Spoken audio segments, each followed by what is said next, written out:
Recording start చేశాను. కేర్ఫుల్గా వినండి. మీకు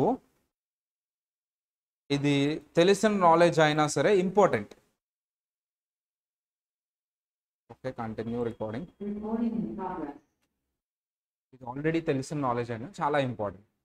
సిఏసిఎంఏ ఇంటర్కి సంబంధించి మీకు మన సబ్జెక్ట్ ఏంటి అనేది చెప్పే ముందు ఫస్ట్ 2 గ్రూప్స్ ఉంటాయి. ఇక్కడ గ్రూప్ 1, గ్రూప్ 2. ఇక్కడ కూడా సిఎంఏ ఇంటర్లో కూడా 2 గ్రూప్స్ ఉంటాయి. ఏంటమ్మా అవి? Group 1, group 2. ఓకేనా?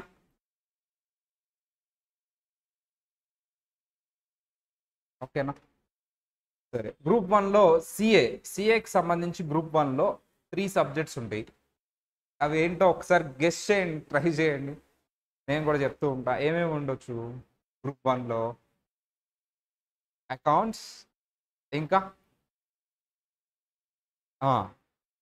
టాక్సేషన్, ఇంకా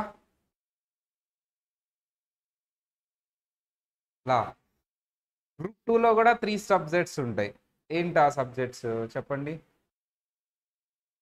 ఏంటి గ్రూప్ 2లో? కాస్టింగ్, ఆడిటింగ్, ఇంకా చెప్పాలి FM and SM. So same సిఎంఏలో కూడా 3 కాదమ్మా 4 సబ్జెక్ట్స్ ఉంటాయి గ్రూప్ 1లో. ఏంటవి? లా, ఎక్సలెంట్. అకౌంట్స్, టాక్సేషన్, 2 వస్తాయి కదా, డైరెక్ట్ అండ్ ఇండైరెక్ట్, ఇంకా కాస్టింగ్. అలాగే గ్రూప్ 2లో కూడా 4 సబ్జెక్ట్స్ ఉంటాయి. అవి కూడా చెప్పేసేయండి అమ్మా, అయిపోతుంది. First FM and SM, OM and S M,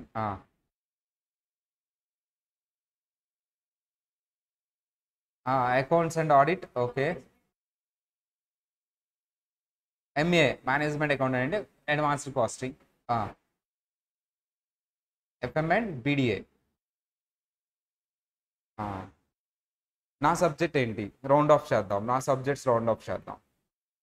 taxation, audit. ఇవి నేను చెప్పేది. గ్రూప్ 1లో నేనేం చెప్పబోతున్నాను? Both CA and CMA inter లెవెల్లో గ్రూప్ 1లో నేను డీల్ చేసే సబ్జెక్ట్ ఏంటి? టాక్సేషన్. క్లారిటీ కనిపిస్తుంది కదా? నేను డీల్ చేసే సబ్జెక్ట్ ఏంటి అంటే టాక్సేషన్. సార్, ఇప్పుడు అన్నీ ఒక ఐడియా వచ్చేసింది. మన సబ్జెక్ట్ పేరు రాసేద్దాం, టాక్సేషన్. సరే, ఇప్పుడు సిఏ వాళ్ళకి సిఎంఏ వాళ్ళకి టాక్సేషన్ ఎన్ని మార్క్స్ ఉంటుంది? సిఏ వాళ్ళకి ఎన్ని మార్క్స్ ఉంటుంది? సిఏ ఇంటర్ వాళ్ళకి ఎన్ని మార్క్స్ ఉంటుంది? At the same time CMA inter లెవెల్లో ఇది ఎన్ని మార్క్స్ ఉంటుంది? For CA inter it is for 100 marks. So 100 marks subject. For CMA inter also it is for 100 marks. But 2 parts ఉంటాయి అమ్మా. ఏంటి ఆ 2 parts? సార్, ఇక్కడ 100 marks 2 parts ఉంటాయి. DT, IDT. What is the full form of DT? What is the full form of IDT? Indirect taxes. Direct tax, indirect tax. 50 marks. Sir, negative చెప్పనా positive చెప్పనా? First నెగిటివ్సే చెప్పనా? సరే, students కోరిక మేరకు అంటే student అడిగాడు కాబట్టి చెప్తున్నాను. ఏంటంటే నెగిటివ్, లెంతీ. అంతకుముందు 100 మార్క్స్ అమ్మా DT. IDT is also for 100 marks.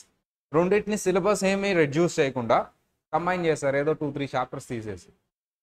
Lengthy అమ్మ, వాస్ట్ సిలబస్ అయినా సరే మనం ఈజీగా డీల్ చేయబోతున్నాం. అదే ఈరోజు ఎలా చెప్తాను క్లాసెస్ అనేది ఈరోజు టాపిక్.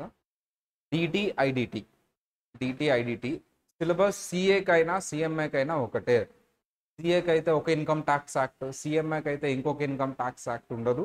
ఇప్పుడు లాస్ట్ ఎగ్జామ్ పేపర్ చూసినప్పుడు నాకు అనిపించింది లెవెల్ ఆఫ్ క్వశ్చన్స్ కూడా సిఏకి సిఎంఏకి ఈక్వల్ అయ్యి అడుగుతున్నారు. నాకైతే అదే అనిపించింది.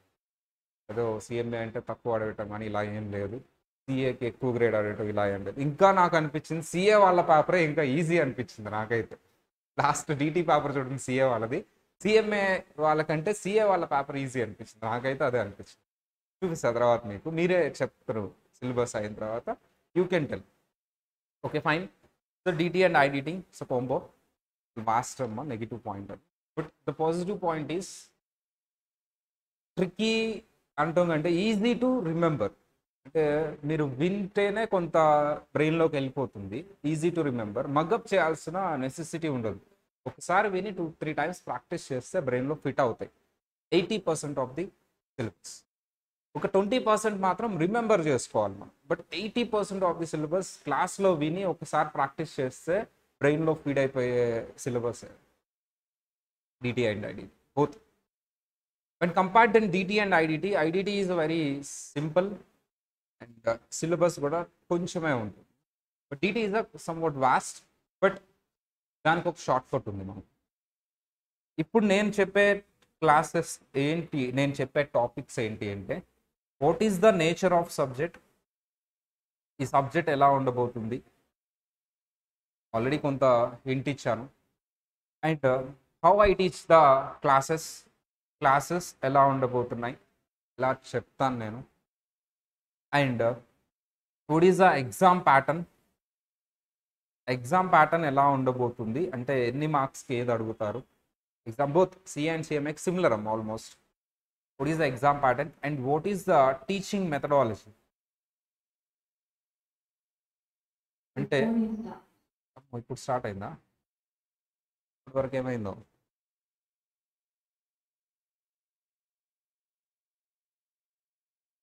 సరే ఒక నిమిషం చెక్ చేద్దాం.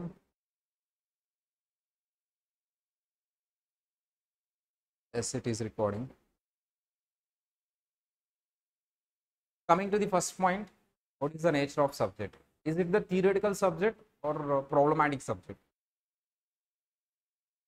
Problematic and theory combo. ఒకే ఒక సబ్జెక్టు ప్రాబ్లమ్స్ థియరీ రెండు ఉంటాయంటే అది ఏ సబ్జెక్ట్ అమ్మా, టాక్సేషన్. మిగతా అన్ని సబ్జెక్ట్స్ అలా కేటగరైజ్ చేయలేం. For example if you take accounts, completely problematic. If you take a costing, completely problematic. If you take a law, it is a completely theory. If you take auditing, it is completely theory. If you take a FM, it's a completely problematic. If you take a taxation, it's a problematic and theory. And theory questions వస్తాయి, problematic questions కూడా వస్తాయి. అడ్వాంటేజా డిసడ్వాంటేజా, positive కింద చెప్తున్నావా negative కింద చెప్తున్నావా? Is it the advantage are disadvantage? I think it is advantage. For students who like problematic subjects, they also like a taxation, some part. Okay. For students who like a theoretical subject, they also like a taxation for some extent. అంటే ఇద్దరు ఇష్టపడతారు కొంత. అంటే ఒక hero ఉంటారమ్మా, negative trollers ఎవరు ఉండరు ఆయనకి, అలాంటిదే టాక్సేషన్. నో నెగిటివ్స్, అందరు ఇష్టపడే subject taxation. Nature of the subject both theory and also problematic, రెండు ఉంటాయి కాంబో. క్వశ్చన్ పేపర్ చూపిస్తాను తర్వాత, ఎలాగో ఎగ్జామ్ ప్యాటర్న్లో అది కొంచెం ఎక్స్ప్లెయిన్ చేస్తాను. ఓకే. అండ్ థియరీ ఉంటుంది, ప్రాబ్లమాటిక్ ఉంటుంది. థియరీ క్వశ్చన్స్ ఉంటాయి, ప్రాబ్లమాటిక్ క్వశ్చన్స్ కూడా ఉంటాయి. Right fine sir. How the subject will be, ఎలా ఉండబోతుంది? I think the subject is very interesting. నా పాయింట్ ఆఫ్ వ్యూలో చెప్తాను, తర్వాత మీరు చెప్తారు వినిన తర్వాత. ఎందుకు ఇది ఇంట్రెస్టింగ్గా ఉంటుంది సార్ అంటే, ట్యాక్స్ ఎంత పే చేయాలి, ఇది ఇంట్రెస్టింగ్ కాదు. This is not interesting, this is a painful thing, right? మొన్న పే చేశారమ్మా, చాలా డబ్బులు పే చేశారు ట్యాక్స్, ఏడుపు వచ్చింది నాకైతే. ఎవరికైనా అంతే కదా. మీరు ట్యాక్స్ పే చేస్తారా? అందరు చెప్పాలి, విల్ యూ పే ట్యాక్స్? అందరూ 1 crore రూపీస్ వచ్చింది, 1 crore రూపీస్లో అరౌండ్ సర్చార్జ్ కూడా యాడ్ చేసి 40 lakhs గవర్నమెంట్కి ఇచ్చేయాలి. మీరు 1 crore రూపీస్ ఎర్న్ చేశారు, 40 lakhs గవర్నమెంట్కి ఇచ్చారు. ఊరినే ఎస్టిమేట్ ఇస్తారా ఎవరా? Will you pay, yes or no? Type చేయండి అమ్మా. Will you pay tax to government? ఎస్తా, అందరూ టైప్ చేయాలి. సార్ 1 crore సంపాదించారు, మీరు కష్టపడి సంపాదించారు, డే అండ్ నైట్ కష్టపడి, అందులో 40 lakhs ఎవరికి ఇచ్చేయాలి? గవర్నమెంట్కి ఇచ్చేయాలి. Will you give? ఎస్సా? నేను నేను ఇచ్చా ఉంది రిటర్న్ చూపిస్తా. నేను పే చేసా, జిఎస్టీ కూడా కడుతున్నా చాలా. మీరు కూడా పే చేస్తారు. నేను మనస్ఫూర్తిగా ఏం ఇవ్వాలా, జైల్లో పెడతారని ఇచ్చా. నన్ను అడిగితే నో అంట. చూద్దాం. No yes. నువ్వమ్మా. ఓ, సరే. థింగ్ సార్, ఒక ట్యాక్స్ని నేను పే చేశాను కానీ అవాయిడ్ చేయలేదు. ట్యాక్స్ ఎవేజన్ అంటే ఎక్కువట్లేదు, ట్యాక్స్ ఎవేజన్ చేయలేదు, పే చేయకుండా దొంగతనంగా ఉండలేదు, ట్యాక్స్ ప్లాన్ చేశాను. అది ఇంట్రెస్టింగ్. కట్టాల్సిన ట్యాక్స్ కంటే యాజ్ పర్ లా తక్కువ ఎలా కట్టాలి, అది ఇంట్రెస్టింగ్ పార్ట్. అంతేగాని ట్యాక్స్ కట్టడం ఇంట్రెస్టింగ్ పార్ట్ కాదండి, కానీ ఎలా తగ్గించుకోవాలనేది ఇంట్రెస్టింగ్ పార్ట్. అందరూ అప్పుడు వింటారు. ఎందుకంటే ఎవరికైనా సరే, సార్ ఒక డ్రెస్ కొనాలని వెళ్ళాను, 2000 రూపీస్ అన్నారు, సో దాన్ని 500 రూపీస్కే ఇవ్వాలి అంటే ఎలా చేయాలి అనేది ఇంట్రెస్టింగ్ టాపిక్. ఎవరికైనా ఖర్చు తగ్గిస్తారు, ట్యాక్స్ తగ్గిస్తారు. Is the interesting part in tax. Top of the subject అదే ఉంటుంది, ట్యాక్స్ ఎలా తగ్గించుకోవాలనేదే ఉంటుంది, ప్రొవిజన్స్. అవి వేరే వాళ్ళకి తెలియదు, మనకు తెలుస్తుంది. ఎగ్జామ్షన్స్ ఏవి క్లెయిమ్ చేస్తే ట్యాక్స్ తగ్గింది, కొంచెం ఇంట్రెస్టింగ్గా ఉంటుంది. Okay, this is a point actually. అది ఇట్లా యూస్ చేసి ట్యాక్స్ తగ్గించుకోవచ్చు. ఆ కాంబినేషన్, ఏ ఎగ్జామ్షన్ కాంబినేషన్ వస్తే ట్యాక్స్ బాగా తగ్గింది, చాలా ఇంట్రెస్టింగ్గా ఉంటుంది చేసేటప్పుడు.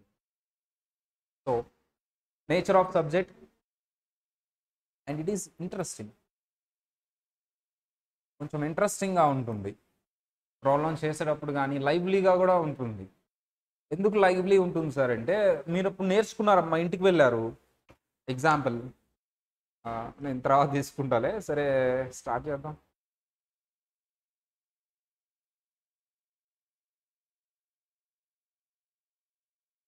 ఒక ఎగ్జాంపుల్ అందరూ పార్టిసిపేట్ చేయాలి. హీఈస్ మిస్టర్ ఏ. అతను ఒక బ్యాగ్లో ఒక 1 CR, 1 CR అంటే ఏంటమ్మా, 1 crore. ఓకే, ఎర్న్ చేశారు, గవర్నమెంట్కి ట్యాక్స్ కట్టేశారు దాని మీద. అది పోగా 1 CR అతని బ్యాగ్లో ఉంది. ఎవరు డబ్బులు అవన్నీ? మిస్టర్ ఏవి. అతను ఏమన్నా చేసుకోవచ్చా దాన్ని? ఎస్, ట్యాక్స్ కట్టిన డబ్బులు వైట్ మనీ అంటారు దీన్నే. బ్లాక్ మనీయా, వైట్ మనీయా? వైట్ మనీ అంటే ఏంటి? So those money who has shown to the government and has paid tax. గవర్నమెంట్కి చూపించాను, ట్యాక్స్ పే చేశాను. We have a paid tax and we have shown that money in the ITR, income tax return, and that is white money. What is black money? Which is not shown in the ITR and had not paid any tax. That is a black money. The white money or black money? White money. So అలా చక్కగా early morning అది 1 crore rupees చూసుకుంటూ హ్యాపీగా bag పక్కన పెట్టుకొని బయట కూర్చొని వరండాలో కాఫీ తాగుతూ హ్యాపీగా ఉన్నాడు. ఈ లోపల ఏమైందంటే, బి ఒక యంగ్స్టర్, అతను ఓల్డ్ పీపుల్, చాలా డబ్బులు ఉన్నాయి, ఈ 1 crore లేటెస్ట్గా ఎర్న్ చేశారు, పెద్ద ఇల్లు. ఒక యంగ్స్టర్ అలా వెళ్తూ ఉన్నాడు, తక్కువ అతను చూడంగానే వీళ్ళ అబ్బాయి గుర్తొచ్చాడు, చనిపోయాడు వీళ్ళ అబ్బాయి. వెంటనే పిలిచాడు, బాబు ఇట్రా అని. ఈయన ఎవరు సార్ అంటే మిస్టర్ బి. దగ్గరకు వస్తుంటే వాళ్ళ అబ్బాయి వస్తున్నట్టుంది. వెంటనే ఈ బ్యాగ్ తీస్తే అతనికి ఇచ్చేసాడు 1 crore రూపీస్. ఇప్పుడు ఎవరి దగ్గరకు వచ్చింది ఆ బ్యాగ్? బి. సరే డబ్బులు కదా అని వద్దంటావా? వద్దు సార్, వద్దు సార్ అంట. మా రిలేటివ్స్ డబ్బులు ఇస్తున్నారు, ఏమంటావా నువ్వు? ఇవ్వు అంటావా? ఇంట్లో కొడతారు. తీసుకుంటాం కదా, సో తీసుకుంటాము. రిలేటివ్స్ డబ్బులు ఇస్తే తీసుకుంటావమ్మా, వద్దంటామా? ఉంటావా? చిన్నప్పుడు మా మమ్మీ తీసుకోవడం వద్దంటే నేను వద్దు అంటాను, వాళ్ళు జేబులో పెట్టి వెళ్ళిపోతారు. మమ్మీ లేకపోతే మళ్ళీ మమ్మీ తీసేసుకుంటాను, నాకేం కాదు కదా. ఎనీవే, సరే నువ్వు చెప్పావు కాబట్టి బి తీసుకున్నారమ్మా. ఇప్పుడు బి దగ్గరికి వచ్చినాయి, రిటర్న్ ఏం వేయట్లా, ITR కూడా చూపించట్లా. బి తీసుకెళ్ళిపోతున్నాడు, ఇంట్లో పెట్టుకున్నాడు. Is it the black money or white money? చెప్పాలి అందరూ. Is it the black money or white money? అందరూ చెప్పాలి. బి తీసుకెళ్ళి ఇంట్లో పెట్టుకున్నాడు. బి దగ్గర ఉంది కదా, ఇంకా బీవే. ఏ గురించి మాట్లాడట్లా, బి గురించి మాట్లాడుతుంది. ఇప్పుడు ఎవరి దగ్గర ఉంది ఈ బ్యాగ్? మీ దగ్గర ఉంది 1 crore, వాళ్ళ ఇంట్లో పెట్టుకున్నాడు వెళ్ళి, గవర్నమెంట్కి ఏం చెప్పలేదు, ట్యాక్స్ కూడా కట్టలేదు. ఎందుకు అంటే ఆల్రెడీ దాని మీద ట్యాక్స్ ఎవరు కట్టారు? ఏ is it the black money or white money? మీ దగ్గర వైట్ మనీ, బ్లాక్ మనీ, అదే బ్లాక్ మనీ, వైట్ మనీ. తెలుసుకోవాలంటే వింటూనే ఉండండి డిటి క్లాస్. అది నేచర్ ఆఫ్ సబ్జెక్ట్. ఇంట్రెస్టింగ్. ఇంకా అవ్వాలి, ఆ స్టోరీ ఇంకా ఉంది. బి ఎందుకో ఈ బ్యాగ్ చూసి ఇది నేను కష్టపడి వచ్చిన డబ్బులు కాదు, నాకు వద్దు ఇవి అని చెప్పేసి ఆ బ్యాగ్ తీసుకెళ్ళి లేని వాళ్ళకి ఇద్దామని వాళ్ళ ఫ్రెండ్, కొంచెం పూర్ పర్సన్, చాలా పూర్ పర్సన్, అతనికి ఇచ్చాడు ఆ బ్యాగ్.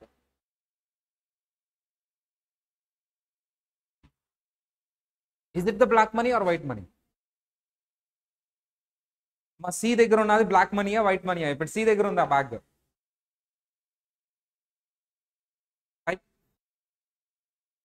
సి దగ్గర ఉన్నది బ్లాక్ మనీయా వైట్ మనీయా? ఏదోటి మైల్డ్ గెస్, ఇంకా అవ్వలేదు కదా సబ్జెక్ట్, తర్వాత తెలుస్తుంది. మాకు ఎలా తెలుస్తుంది? అది తెలియక కదా నీ దగ్గరకు వచ్చి ఫీజు కట్టింది. రైట్, ఇంకా అవలా స్టోరీ. ఇప్పుడు అసలైన ట్విస్ట్ ఉందమ్మా. ఎందుకో సీక్ కూడా అరే వద్దులే, నాకెందుకు ఇది, ఎవరికైనా ఇచ్చేద్దామని మళ్ళీ ఎవరికి ఇచ్చారు తీసుకొచ్చి. అట్లా వెళ్తుంటే ఏ కనిపించాడు, పాపం ముసలాయనకి ఇద్దామని చెప్పేసి ఆ ముసలాయనకి ఆ బ్యాగ్ ఇచ్చి వెళ్ళిపోయాడు. Again it came to, is it the black money or white money? Oh, black money got converted into white money. అంటే కాన్సెప్ట్ అసలు సూపర్ కదా. ఓ, నువ్వు ఫస్ట్ నుంచి వైట్ మనీ అంటావా? ఓకే, బి ట్యాక్స్ కట్టక్కర్లేదంటావా? బి దగ్గరే ఉంచుకుంటే. అవును, ఐ హ్యావ్ ఎ డౌట్. ఒక కంపెనీ నీకు శాలరీ పే చేస్తున్నాం, ఆ కంపెనీ ఆల్రెడీ ఆ డబ్బుల మీద ట్యాక్స్ పే చేసి ఉంటుందా లేదా? మళ్ళీ నువ్వు పే చేయాలా శాలరీ మీద? ఓ, యూనిట్ టు పే, పే చేయాలి కదా. కట్టవాలి. ఫర్ ఎగ్జాంపుల్, నేను నీకు రెంట్ పే చేస్తున్నాను, నా డబ్బులతో పే చేస్తున్నాను. నా డబ్బులు అంటే ఏంటి? ట్యాక్స్, నేను కట్టిన డబ్బు. మళ్ళీ నీకు అది ఇన్కమ్, నువ్వు ట్యాక్స్ కట్టాలా లేదా? ఆల్రెడీ నేను ట్యాక్స్ కట్టా కదా, నీ తరపున కట్టలా, నేను నా డబ్బుల మీద ట్యాక్స్ కట్టాను. ఇప్పుడు నీకు అది ఇన్కమ్. అంటే మన దగ్గరకు వచ్చే ప్రతి మనీ మీద ఆల్రెడీ ఎవరికొకరు ట్యాక్స్ కట్టి ఉంటారు. నేను ఇప్పుడు ట్యాక్స్ కట్టాలా లేదా? కట్టాలా? అదే కదా నేను అడిగింది. ఈ ట్యాక్స్ కట్టాలా లేదా? పే చేయాలి. చేశాడా మరి? వైట్ మనీయా బ్లాక్ మనీ? మరి ఇందాక వైట్ మనీ ఉంది. సరే సరే, ఇప్పుడు బి ట్యాక్స్ పే చేయాలని అందరూ ఒప్పుకున్నారు కానీ చేయలేదు. సి కూడా ట్యాక్స్ పే చేయాలని అందరూ ఒప్పుకున్నారు కానీ చేయలేదు.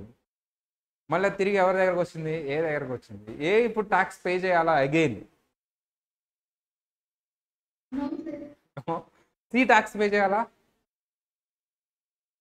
బి ట్యాక్స్ పే చేయాలి.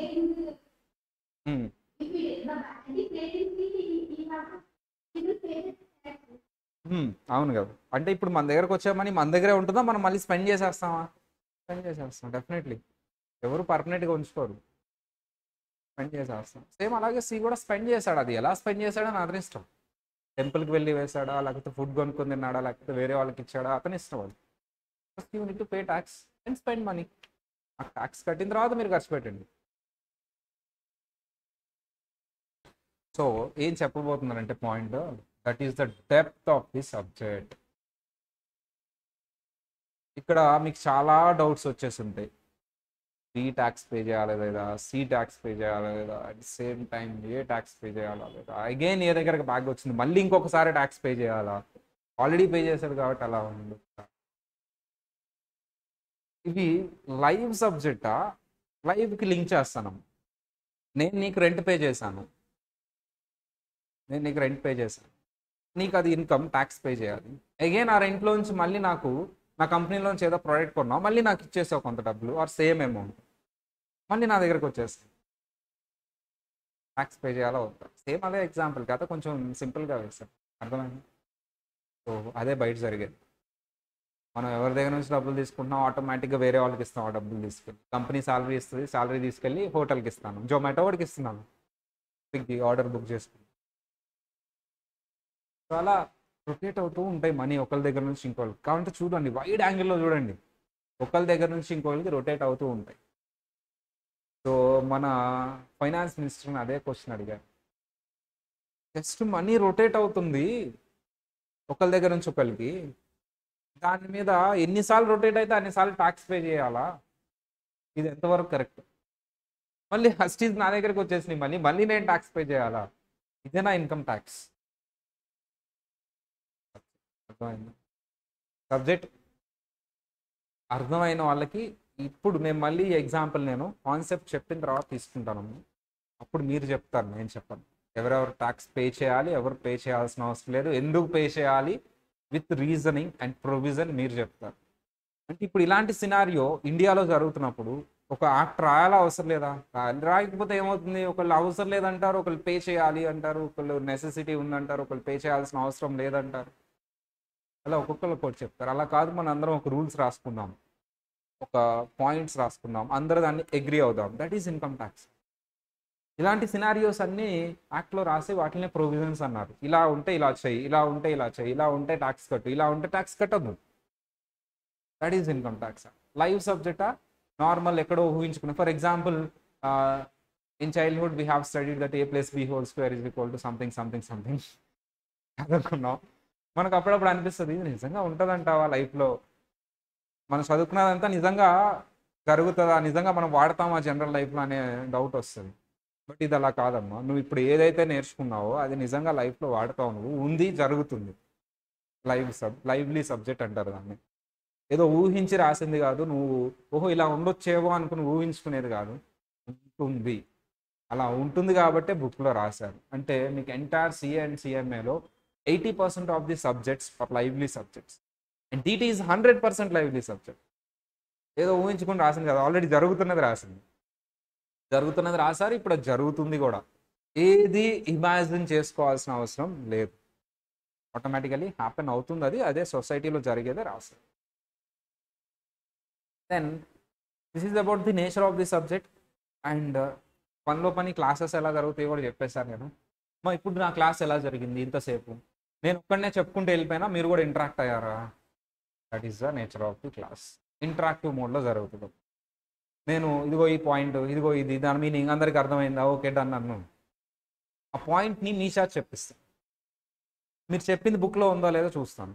ఉంది అంటే ఓకే, నేను చెప్పిందే బుక్లో ఉంది, లేదు అంటే oh somewhere I have wrong వేలో థింక్ చేశాను, have taken in a wrong route, ఎందుకు అది అనేది అర్థం చేసుకుంటారు. అప్పుడు